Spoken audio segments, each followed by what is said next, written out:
शांति। ओम शांति। आज का स्वमान, मैं सदा प्रसन्न चित्त आत्मा हूँ। कल वाला ही वरदान है। कल हमें प्रसन्नता के लिए बाबा ने बहुत सारी सावधानियाँ दी थी। कामनाओं से मुक्त, निस्वार्थी, निर्दोष, प्रश्नों से मुक्त, कोई भी परिस्थिति, कोई भी आत्मा हिसाब किताब चुकतू करने वाली, चाहे शरीर का कर्म भोग, लेकिन सब में संतुष्टता, प्रश्नों से पार की स्थिति हमें प्रसन्न चित्त रखती है। आज बाबा एक वंडरफुल बैलेंस की बात कर रहे हैं। वो बैलेंस अगर है तो सदा प्रसन्नता रहेगी, और वो बैलेंस है याद और सेवा। जैसे बाबा अक्सर हमें हिदायत देते हैं कि श्वासों श्वास याद करो, ऐसे ही आज बाबा ने कहा श्वासों श्वास याद और श्वासों श्वास सेवा। याद की भी लिंक न टूटे तो सेवा की भी लिंक न टूटे, तो इसको कहेंगे बैलेंस। ये बैलेंस ब्लेसिंग प्राप्त कराता है। बाबा का भी, अन्य आत्माओं का भी, और दिल से आवाज़ निकलती रहती है कि हम तो आशीर्वादों से पल रहे हैं, मेहनत नहीं कर रहे। हमेशा ऐसे लगेगा मेहनत से छूट गए, कोई युद्ध नहीं कर रहे हैं हम। स्वाभाविक रूप से सारे प्रकार के उलझाने वाले प्रश्नों से मुक्त हो जाएंगे। ये क्या हुआ, क्यों हुआ, कैसे हुआ, ये क्या, क्यों, कैसे के प्रश्नों से मुक्त, और सफलता महसूस होती रहेगी कि जन्म सिद्ध अधिकार है। अब सवाल उत्पन्न होता है कि श्वासों श्वास याद में तो कोई भी काम कर रहे हैं, चाहे शरीर के पर्सनल काम कर रहे हैं, खाना खा रहे हैं, स्नान कर रहे हैं, सो रहे हैं, तो भी याद तो कर सकते हैं। याद करते करते सो जाओ तो सपनों में भी बाबा के साथ हो सकते हैं, परंतु श्वासों श्वास सेवा कैसे हो सकती है? वो है शुभ भावना, शुभ कामना बनी रहे। और जैसे बाबा का प्यार खींचता है, ऐसे कल्याण भाव जगत का खींचता रहे। अंदर सेवा की लगन, योजनाएं काम करती रहें। जैसे एक बार दादी जान की बीमार हुए, बहुत टाइम बेड पर रहना पड़ा। अव्यक्त बाप दादा आए, उनसे मुलाकात की तो बाबा ने दादी को बोला, अच्छा ये जो बीमारी आई है तो पलंग मिला आराम करने को, तो सिर्फ पलंग नहीं मिला, लेकिन प्लानिंग के लिए टाइम मिला। तो थी तो शरीर को तकलीफ, बीमारी, लेकिन उसको सेवा में कैसे कन्वर्ट करना, बाबा की ट्रेनिंग थी। जैसे बाबा ने कहा हुआ, आप बीमारी के कारण हॉस्पिटल जाते हो, है तो अपने शरीर की सेवा, पर बाबा कहते आपकी स्थिति से, देह से न्यारापन, बीमारी के प्रभाव से मुक्त, उस स्थिति से डॉक्टर की सेवा हो जाती है कि कैसे वंडरफुल पेशेंट हैं, ये दर्द में चिल्लाते नहीं हैं और इनसे हमें राहत महसूस होती है। तो ऐसे हर सांस सेवा, सपने में भी जैसे किसका कल्याण कर रहे हैं। और सेवा सिर्फ वाणी या कर्म से तो नहीं है ना, हमारी स्थिति भी तो सेवा है। अगर कोई परिस्थिति में हम संतुष्ट और हर्षित है तो भी तो दूसरों को एक ट्रेनिंग दे रहे हैं, वो भी सेवा हो जाती है। हम योग युक्त भोजन कर रहे हैं, जैसे कि अन्न का सत्कार कर रहे हैं, जैसे कि अन्न को भी शुद्ध कर रहे हैं, उसके द्वारा तन और वायुमंडल भी शुद्ध हो रहा है। तो योग युक्त कर्म सेवा बन जाते हैं और अंदर सेवा भाव सेवा बन जाता है और दिव्य गुणों से युक्त हमारे कर्म सेवा बन जाते हैं। हमारे योग युक्त कर्म, दिव्य गुण युक्त कर्म अनजाने में गुणदान कर रहे होते हैं। हम बाबा की याद में सिर्फ खड़े हैं तो खड़े होना भी किसी को सिखा रहे हैं कि योगी कैसे खड़ा होता है, न्यारा और प्यारा साक्षात्कार करा रहे हैं।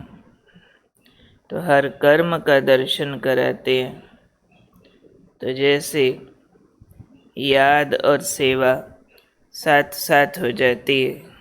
तो आज जो बाबा ने कहा, याद और सेवा का लिंक जुटा रहे, तो वास्तव में जितना बाबा की याद है उतना बाबा के द्वारा मिले हुए कर्तव्य की याद है। कोई आत्मा वंचित न जाए, सबका कल्याण हो, सब पावन बने, देवता बने, ये भाव कभी मिस न हो। तो ये है याद और सेवा का बैलेंस। इसमें डबल कमाई है। याद आत्मा का प्यूरिफिकेशन कर रही है और सेवा पाप भी काट रही है, पुण्य भी जमा कर रही है। सेवा से भी पाप कटते हैं। सेवा सुकर्म है, पाप विकर्म था, तो जो कर्म को काट देता है। इसलिए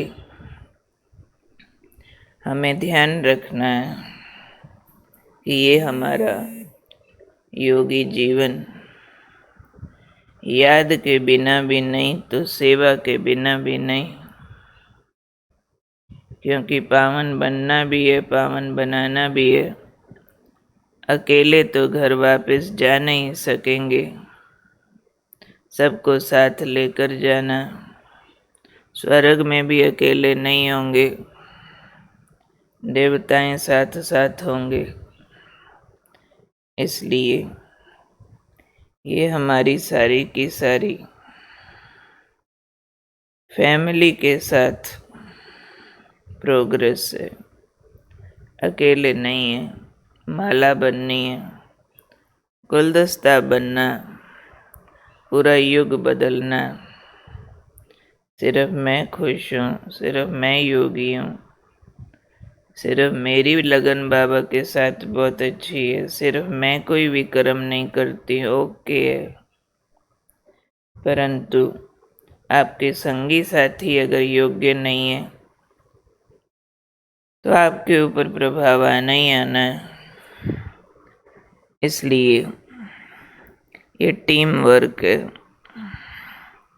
हम मिलकर चलेंगे नवयुग की ओर, ये हमारा कारवां साथ साथ चलना। तो बाबा की ये लीडरशिप ट्रेनिंग है। कि हम टॉर्च बेयरर बन के सबको साथ लेकर चलें। इसलिए श्वासोश्वास याद, श्वासोश्वास सेवा, सबकी दुआएं लेते जाएं, आशीर्वादों से पलते जाएं। जो काम दवा न कर सके, अपना योग बल न कर सके, दुआ कर देगी। तो ये दुआएं सेवा से मिलती हैं, योग युक्त दिव्य गुण युक्त कर्म से मिलती हैं। तो मेहनत नहीं महसूस होती, युद्ध नहीं महसूस होता, विजय और सहज महसूस होता है। और उसके आशीर्वाद स्वरूप प्रश्नों से मुक्त होके प्रसन्न चित्त रहते हैं। और हर कर्म में महसूस होता रहेगा, सफलता मेरा जन्म सिद्ध अधिकार है। तो देते चलो, पाते चलो। तो आज क्या याद रखना है? मैं हूँ सदा प्रसन्न चित्तात्मा। सांस सांस में याद और सेवा, सब का ब्लेसिंग लेने वाली, बैलेंस रखने वाली, मेहनत मुक्त, युद्ध मुक्त, क्यों क्या के प्रश्नों से मुक्त, सफलता जन्म सिद्ध अधिकार। मैं हूँ सदा प्रसन्न चित्तात्मा।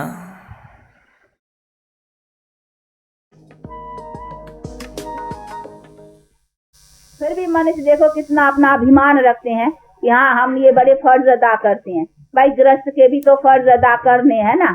अभी गृहस्थ के फर्ज न करेंगे, कौन कहता है कि फर्ज न करो, परंतु फर्ज पालने की ताकत कहाँ है?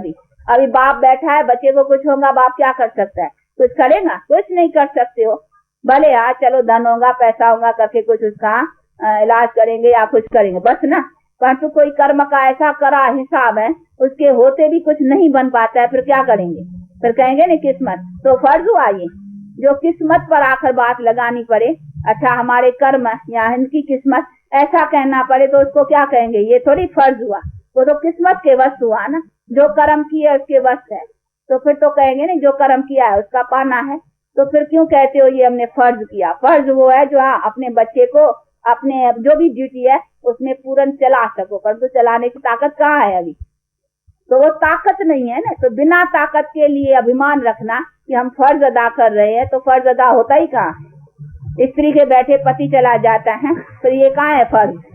नहीं तो लॉ नहीं है, वो हमारी जीवन का लॉ था। कभी स्त्री के बैठे पति नहीं जाता, यानी स्त्री विडो नहीं हो सकती, कभी विडो का शब्द था ही नहीं। लेकिन आज कहाँ है वो ताकत? कहाँ है? ये सभी मरना जन्मना कोई अपने वश में है ही नहीं, इसका कुछ हम कर ही नहीं सकते हैं। तो ये हमारी बेवसी, जीवन हमारी, लेकिन जीवन में हम बेवस हैं। जीवन को हम अपने तरह से और अपने पूरे सुख का साधन के रूप में नहीं चला सकते हैं। नहीं तो ये जीवन हमारा सुख का साधन है ना। जीवन काहे के लिए? जीवन मुक्ति के लिए है ना, जिसमें कोई दुख का नाम निशान हो। लेकिन अभी है कहाँ?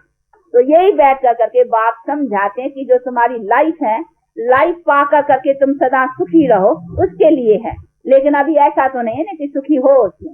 इसीलिए कहते हैं कि वो चीज जो मैंने बनाई थी वो ऐसी बनाई थी, उसमें कोई दुख नहीं था, लेकिन अभी तो दुख आ चुका है ना, तो वो तुम्हारी भूल है।